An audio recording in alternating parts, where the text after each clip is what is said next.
Every Maine business adds value to our state. Diversity adds strength and beauty to our communities.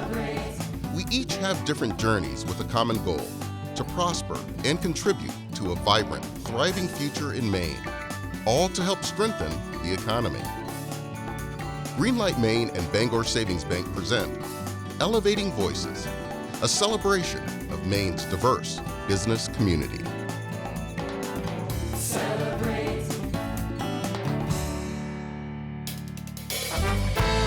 On the shores of beautiful Casco Bay in Portland, there's a busy duo because they discover treasure at the bottom of the ocean.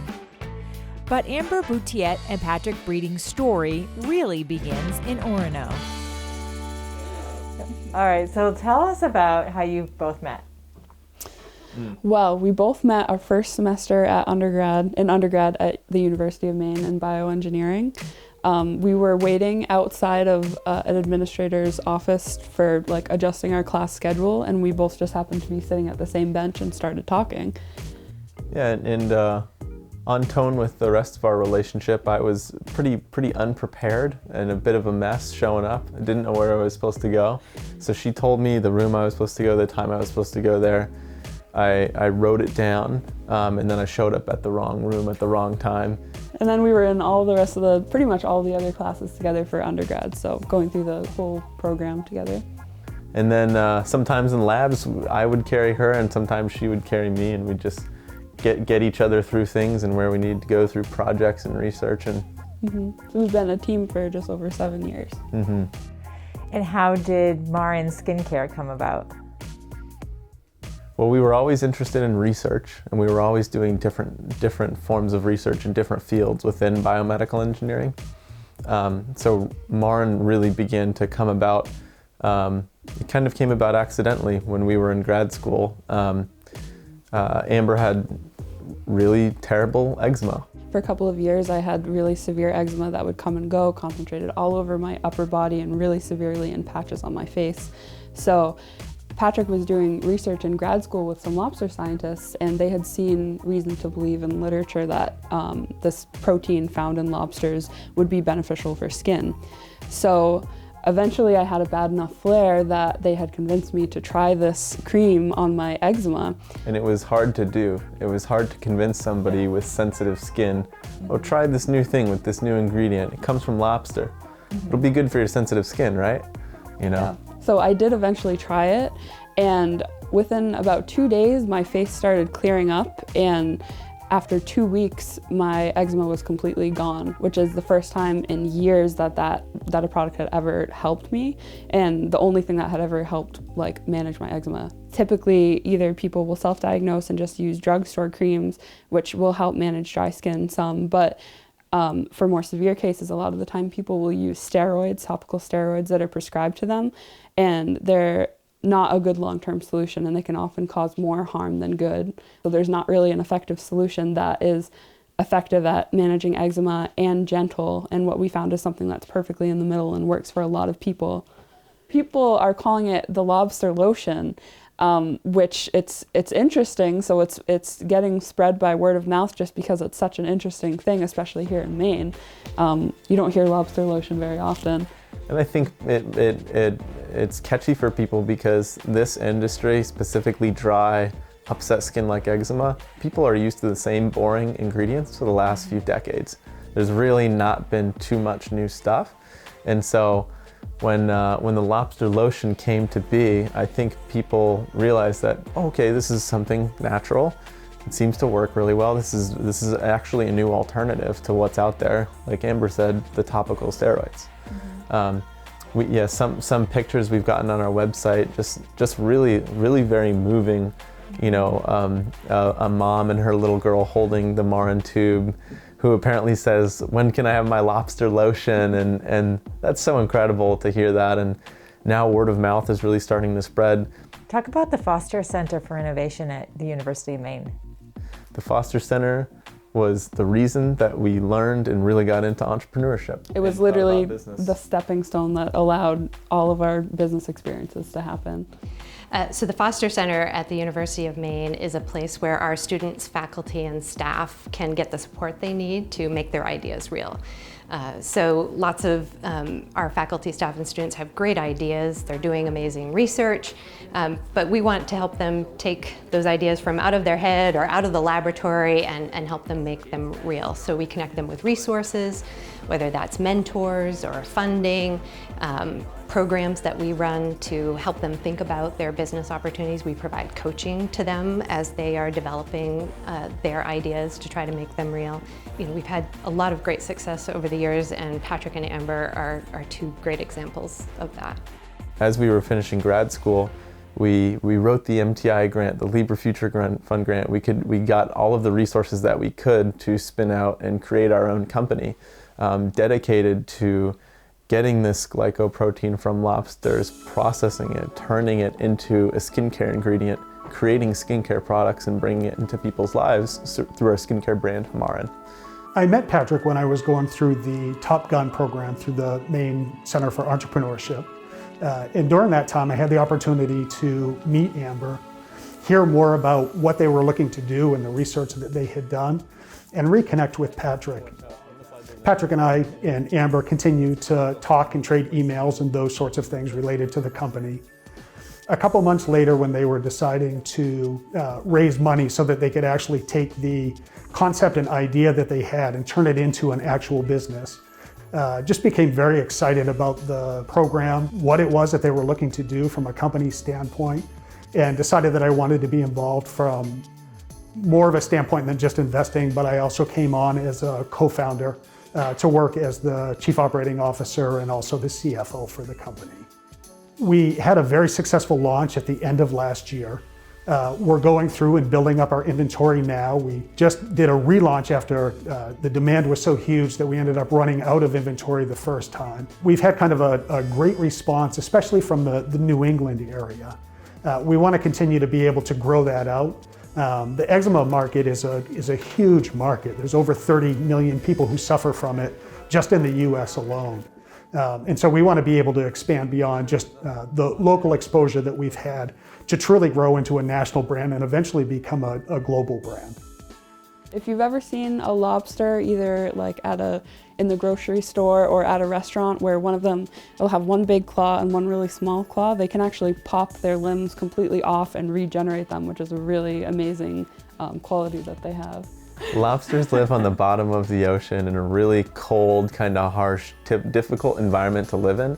And so they had to develop this elite immune system to make sure that their shell was protected, the internal body was protected. And a lot of it's due to this protein that we found is really good at, the same way it's good at protecting the lobster, keeping all of the internal tissue safe, it is really good at protecting the outer layers of the skin as well as keeping it hydrated. And so working with lobster scientists to be able to draw that correlation there was really the inspiration to be able to develop the active ingredient. We now work with Luke's Lobster to collect it from. So together we've come up with an entire process with an SOP with quality control standards where before the lobster becomes seafood, we're able to collect the circulatory fluid, and in-house we do a little bit of chemistry to isolate the glycoprotein to prepare it as an ingredient. What's cool is that before we were doing this fluid from the lobster would go right down the drain. It's completely wasted. So we found a new way that isn't obstructing Luke's existing process in the seafood process to bring value to something coming from Maine's most sustainable fishery, to actually bring value back to it, and through our brand, really improve people's quality of life, which is what we're all about. So we're literally taking something that would otherwise be going down the drain and using it to help people and make their lives better. I met Patrick a couple of years ago, and I was immediately drawn to his enthusiasm. He came in with just an amazing smile, an amazing can-do attitude, and from there I just sort of became hooked into wanting to do whatever I could and offer whatever Luke's could do to help support his success. This is a completely innovative, new track that's first and only of its kind. I'm born and raised in Cape Elizabeth, Maine, and a lot of my success has come from finding mentors, building meaningful relationships with those mentors, and then ultimately leveraging that network to find the solution for tomorrow's problem. As I've amassed some level of success, I have never lost sight of those that have helped me on my business journey, and certainly look at the opportunity to pay that forward anywhere I possibly can, especially with young entrepreneurs from Maine that have this really positive can-do attitude. Doesn't matter what the obstacle is, doesn't matter if I don't have enough money to do this, doesn't matter if I don't have the right experience to do this, but I'm going to figure it out. I just immediately drawn to those types of personalities. It's not only creating value for an industry that I care very, very much about, but it's offering a wonderful solution to make people's lives more comfortable, which is pretty neat. Now with this company, I mean, this is just the beginning for you. What's your goal? Our goal with Marin is to help people and improve their quality of life. So our way of doing that is using skincare as a vehicle. So eczema can be incredibly debilitating, and it affects actually about 10% of the population. So a lot of people struggle with eczema, and it can be, it varies in severity. So it can be really severe for some people, and for some it's just a nuisance, but it can really affect your quality of life. So when we discovered this protein, it completely changed my life. And we just wanted to use Marin as a way to share that with other people and help other people. It's the spirit of New Englanders that inspires all of us to do more. It's in our employees, our customers, and our communities. Every day we do more because at Bangor Savings Bank, we truly believe you matter more.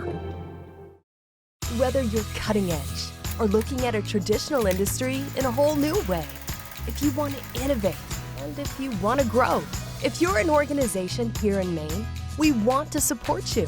We're the Maine Technology Institute. At Hannaford, you're not just shopping at a supermarket. You're buying local. Because we're buying local every week. Whether it's fresh produce from a family farm or products from local businesses. Hannaford Supermarkets. Greater than groceries. Abir Ibrahim, Regina Phillips, and Decca Dalek are three women from three different countries that all bring different perspectives to the table. They knew there was a need, so together they formed Cross-Cultural Community Services, a nonprofit organization where they provide consultations about diversity, equity, and inclusion to employment facilities, as well as provide support to refugees who come to Maine. The collective experience of these women make them a formidable team. Abir is the CFO and was born in the African country of Sudan. If you could just start at the beginning, and why did you have to leave Sudan with your husband and children? Sudan had a military government for a very long time. So when I get married, I moved to the Middle East. I lived in Qatar for a few years. I was still in college at that time, so I'll go and come back. And we get to apply for what they call DV lottery visa, which is people apply once a year, and the US pick around 50,000 people to come from all around. And Sudan is one of the countries that's eligible to apply. So one of my ex-husband's friend applied for us, and I guess we got lucky, we'll call it. And me, him, and my son, who was 3.5 years old, moved from Qatar in the Middle East to Chicago, Illinois. So we came and lived in Chicago for 7 years. Had my daughter there. She's 21 now. And we moved into Maine in August 2004. Decca Dalek is CEO for Cross Cultural and was born in Somalia. Leaving Somalia, what was that like for you? So it started when my father was sick. He was a diabetic, so it started in 1988, and he was somebody who was involved in government for a very long time. In '88, he said, I don't think this country is going to be stable for the coming couple of years, and we need to really plan on making sure how to get out of this country. He asked my cousins and my uncles to make sure that I will not be in Somalia by the time the whole thing goes down. So One of my cousins worked for the Somali Airlines, and he said there is a line that you can get out, which is Mogadishu, Rome, Italy, to Tripoli, Libya. So Somalia and Libya are part of the United African countries, so you don't need a visa for that. But you have that transit in Rome, and he said once you guys in Rome, you can say we're not going anywhere, we're asking for asylum. So that was that line, so that's how I got out of the country. So when we get to Rome, Italy, we were asked about, I think we were about 16 or 17 people, I'm not sure what the number is, it's been so long ago. We were asked to stay and ask for asylum. And at the time, the Italian government did not know anything about that. And they were really asking a lot of questions, trying to figure out what to do with this group of people for the first time asking asylum. So we spent, I think, at least 8 weeks in the airport. At the end of those 8 weeks, they released us to, if you know someone, we can release you to that person. So they released it to my cousin, to me. And then at that time, I stayed there for a couple of months. My other cousin came from London, England, took me by a car and get me into England. I stayed there for almost, I think, 4 or 5 months. And then he also get me another way of getting to Canada. And I arrived in Toronto, Canada in 1991 and asked for asylum. And stayed there for a couple of years. And then I met my husband, who lived in Atlanta, Georgia, and he started doing the marriage papers and all of that.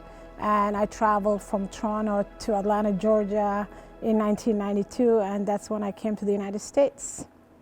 You must have felt so, unsafe throughout the process, like you don't know what's coming at you next. I was determined to be in a place that is safe. And when you are a displaced person, when you are a refugee person, when you are a person who do not have a place to call home, your courageousness comes out. Your focus really is so clear that you need to reach that end goal of yours, which is get into a safe place. Regina Phillips is co-founder and rounds out the dynamic trio. You are a 9th generation Mainer. I am. What was that like growing up here in Maine? It wasn't a big deal to us when we were growing up, right? We didn't know we were 9th generation Mainers. It has a lot of significance on just the history of Black people in Maine. My father grew up in Bangor, and he lived in a neighborhood where there were all Black people, and so they kind of stuck to themselves. Of course, they saw racism. These were in the 30s and 40s. He was born in 1931. So was there a moment in your life where you just felt like you were going to become a social worker and do work for social justice? So I get that from my mom. She was a social worker, and so that's what I get from her, and I love it. As far as the social justice piece, that I get from my dad. He went to the March on Washington, he came back here, and several members of the Black community were like, we got to do something. There wasn't any Black people in the hospitals. There weren't any Black people at the police department, right? They were nowhere in lots of professions. Before the march, they had come together and met with city officials to say, hey, what's going on? How can we change this? Then he had the opportunity to go to the march. And then I would say his advocacy and activist skills, just became more pronounced, right? He was able to run and become the first Black person at the legislature because somebody convinced him that that's how you change the rules. What made you run for city council in South Portland? So in 2016, my city councilor in my district asked me to be on a committee, the Civil Commission, that oversees the police and the hirings and fire department. And I was really honored for that. And I said, oh my goodness, I'm doing all of these other things, sitting on other boards and community organizing. Why not do this?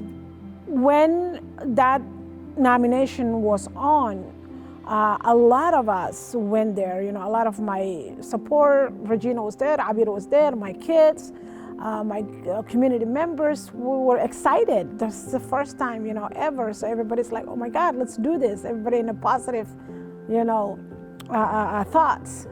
But it was really surprising to us to see a large group of people saying, no, we don't want this person to sit on this seat. We want this other guy to continue this work. Although the nomination was up, and the city council has the right to put whoever he wishes. But at the end of the day, the council has to vote and said yes or no. So 5 of them said no. And I could not understand why is that. One of the city councilors really talked about how the first time they seen in the council chambers this many diverse faces. You know, usually it is all white folks. But they had different people with different hijabs and different colors. And he said, it's something to be really proud of. And if we start putting some person of color in our committees, maybe other people will not be scared and they will come to our committees. The mayor said something that really stuck with me. He said, look at all of this, I think you can be a city councilor. And I'm like, something to think about. So in 2018, my city councilor in my district stepped down. They put out a special election. It was me and also someone who had a lot of ideology of, you know, very conservative, very Trump supporter, and the community came out big and voted for me. It was really a special day for a lot of us. And at the time we had only Pius Ali, who was the city councilor in Portland. But that started with a whole lot of different level of immigrant people running for offices.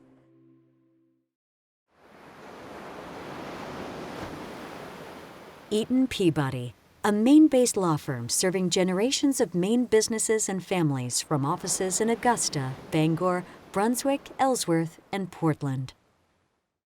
Running a small business here in Maine is personal.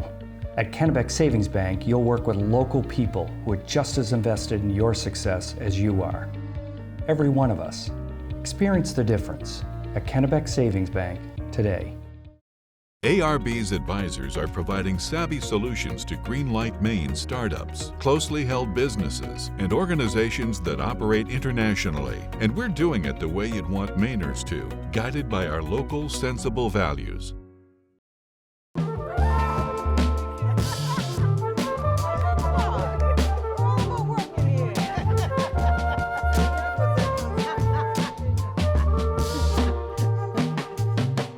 Decca, Abir, and I worked together at the City of Portland at the Refugee Services Program. Abir was running our program, the Survivors of Torture program. And Decca was working with Abir on that specific grant. We had gotten word that we were not refunded with this particular grant. And that was a really, really big grant. It was a $1.1 million grant that we shared with other organizations. Devastating loss. At that time, the City of Portland said, listen, we can't afford the Office of Refugee Services, so we need to shut down. Devastated, we kind of stayed in contact, but we kind of all went, you know, our separate ways. About 9 months after that, after the office closed, we got calls. We got calls from like 3 people, because we used to do presentations at Refugee Services, not only to the community, but to businesses and organizations and that kind of thing. So we got calls from 3 separate people at the same time who said, listen, just because Refugee Services went away doesn't mean we don't still need to be educated, not only about the refugee and immigrant population, but about the Black community in Maine. So we still need you, we still need something like this. So we met and said, hey, what can we do to really cover this demand? There is so much demand. And not only from the organizations, but also the clients who are saying that, who can help me? Who can I trust? We clicked. We all knew what we needed to do. We all seen that we share that interest. We want to make it right. We want to work hard for it. So we were like, wait a minute, I think we have something here. I think we have an actual organization that can thrive. We decided to put a little bit of money into becoming an LLC. And then several months after that, we realized that we might be good establishing a 501c3 organization, a nonprofit organization, put together a board, and went from there. We're going to check with you. We're going to look at your policy, your practices. We're going to look into your board of directors, how diverse your board is, how diverse your workplace is, and how you are engaging in the community, especially the community of BIPOC, and what are you giving back to that community? We're nowhere where we should be. I mean, racism still exists in Maine, right? I mean, even though we're the whitest state in the country, and even though we want to say we've come this far, there's still a lot of oppression, and there's still racism in the state. And so I think we still have a long way to go. One beautiful thing that we do is we don't say, yeah, we train you, you're good at DEI, diversity, equity, and inclusion, therefore you can go. We don't do that. We say this is an ongoing thing, this is a continuum thing, and we don't check a box and say you're done. No, if you want us to work with you, it's going to be a relationship, which is going to be at least a year long. One of the things I noticed first when I came to Maine, everywhere I go, or most places I go, there is nobody look like me. I'll give a credit when it's due. Go to social services in Portland, you're going to see a lot of people like me. Go to social services in Lewiston area, you're going to see a lot of people like me. Drive up north and just stop in a gas station and you're going to feel the difference. My goal is not to feel that, is to go anywhere in Maine and feel comfortable. Feel like I'm among family members or friends or community members that support each other, no matter where you come from, how you look like, or what you believe in. My hope is to have Maine home for all of us. To make the change, we all have to work toward that. You're taking a step and doing this to help. The more you do it, the better chance we all have in calling Maine home.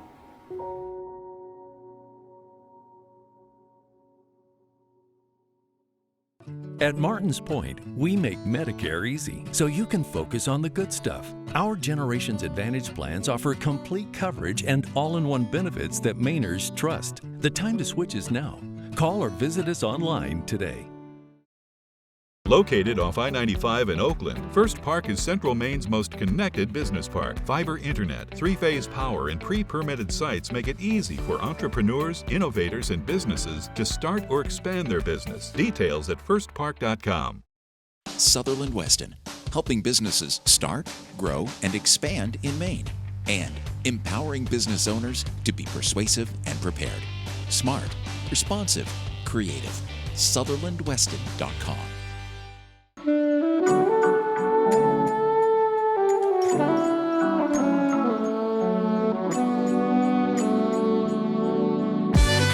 Julian, who would have imagined the innovation that's happening in the lobster industry? Imagine lobster in a cream.